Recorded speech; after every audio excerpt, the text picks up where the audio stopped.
Good day to each and everyone, especially to our kind teacher, Miss Fervy.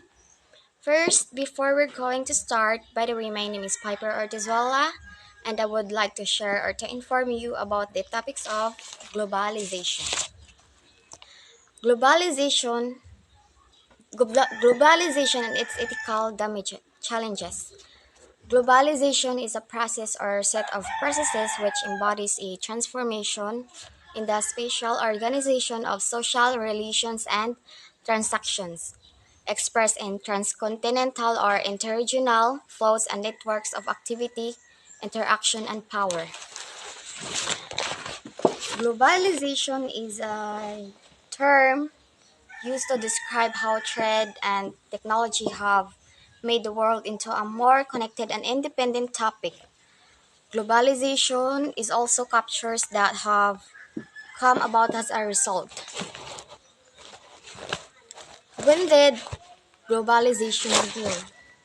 There are two options of people on this issue. Some people say it is inherent to human nature, while others say globalization began in about 60,000 years ago. From the beginning, human societies exchanging trade has been growing since traveling became quicker, more comfortable, more affordable. This phenomenon has continued throughout history, but it wasn't until technological advances in transformation and communication that globalization speeded up. It was particularly after the second half of the 20th century that world trades accelerated in such a dimensions and speed that the term globalization started to be commonly used. And globalization began when many scholars say it started with Columbus' voyage to the New World in 1492. People traveled to nearby and faraway places well before Columbus' voyage, however, exchanging their ideas, products, and customs along the way.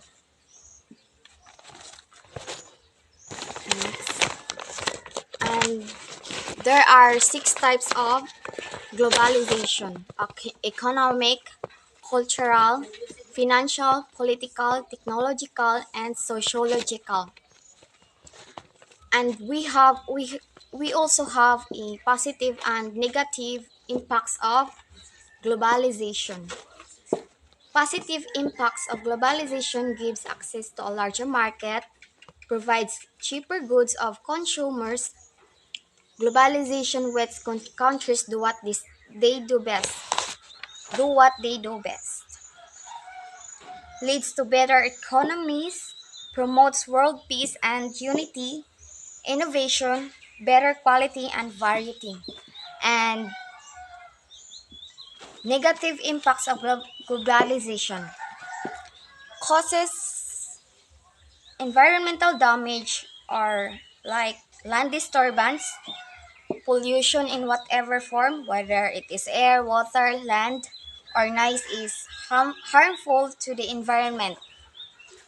Overpopulation, landfills, deforestation, natural causes.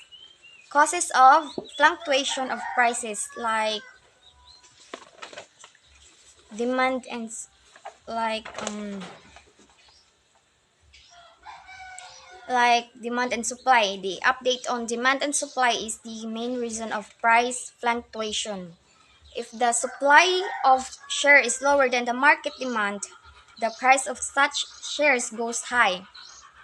On the other hand, if the supply exceeds like market demand, the, the price will be false. And next we have the last negative. The last is job insecurity. Job insecurities like discrimination, harassment, job satisfaction, engagement, and performance and mental health, and etc. Now, let's proceed to the benefits of globalization. Globalization is very beneficial for us.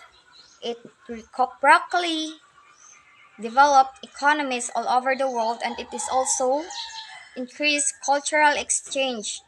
As the origin of goods becomes secondary and geographic distance is no longer a barrier for many services to happen. Poor people don't get enough benefit from it than rich people, as rich people can easily do globalization that poor people.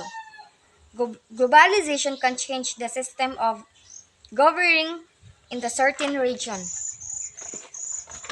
Globalization, globalization allows companies to find lower cost ways to produce their products. It is also increases global competition, which drives prices down and creates a larger variety of choices for consumers.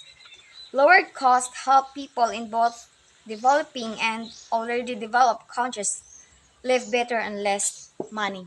Good day everyone, I am Vanessa Vito. I am going to discuss about ethical challenges of globalization. First challenges is the labor issues. Labor laws differ in the United States from state to state and from country to country. The changes are even greater. With these changes come moral dilemmas, and it is up to a company to decide if they want to follow labor laws that are practiced stateside or labor laws in each locale where work and perform. Many companies wind up in hot water for not being transparent about the labor practices of their employees overseas, and the best thing to do is to be straightforward with your customers, especially if your company falls into the camp of leniency relevant to local. So, ang labor issues is na ilahilaing batas na gipatupad ang batas na magagawa at bawat estado o bawat bansa. So, mas dako ang pagbago tungod sa globalization. So, with these changes, moral dilemma comes up, which is to choose between two or more options. For example, magdepende sa company if they choose to follow labor laws that are practiced stateside or labor laws in each local where work is performed. For example, is the increase of salary. So, na rules na gipatupad nga mag-increase ang salary sa mga employees. So, ang isa ka company is wala nila gipahibalo sa mga employees or wala nila gipatupad to nga law. So, pagkahibaw sa mga employees nga nag-increase na diya ang salary niya, ang ilang gitrabahoan nga companies nag-stay lang gihapon sa ilang minimum nga salary. So, dito na nag-come up ang protesta. So, as you can see in the picture, nag-protest ang mga taong niya, ang uban nag-ingon, nag-tell the truth. So, dapat lagi daw nga magprangka sila sa ilang mga empleyado kung unsa ang tinuod para pod mas masabtan sila sa ilang mga empleyado. Dapat good nga sundon good nila ang mga laws. Other example of labor issues is the discrimination on the basis of race, gender, and age. So, the second challenges of globalization is the marketing challenges. Marketing standards are also vastly different across the globe, including how much given company can bend the truth relative to their products or service. In the United States, there are several commissions that enforce and encourage morally sound marketing practices, and certain things are indeed illegal, much like the labor issues. It is up to a company to decide if their moral compass will align with US laws or local laws or a lack thereof. Hopefully, your company-owned standard dictate practices even more ethically, just that what is required by law. So, ang marketing challenges ay malaki ang pagkakaiba ng mga pamantayan sa marketing sa buong mundo. Kabilang kung gaano kalaki ang maaaring ibaluktot ng isang company sa katotohanan kaugnay sa kanilang produkto o serbisyo.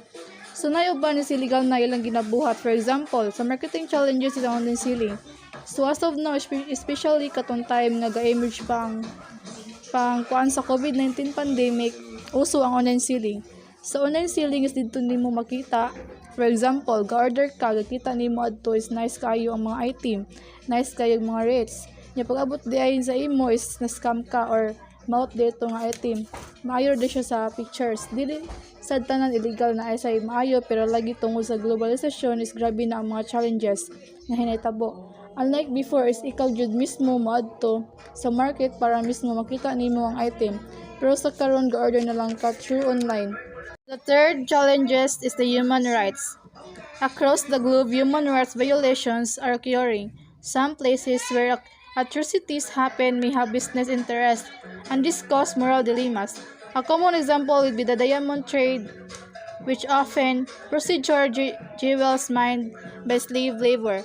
So, sa buong mundo, nangyayari ang mga paglabag sa karapatang pantao, so halos nagyud tanan. Kasagaran mahitabo kay about sa business. That's why nga mahimo na nila nga mga kalupitan tungod lang sa negosyo maunang mag-cause siya og problema. So the last challenges is the codes of conduct. Ultimately, company-owned guidelines should dictate overseas operations and decisions regarding negative effect globalization. Ethical leadership leads to ethical workers, making ethical decisions, and there is never too much training on morality, especially in the globe market.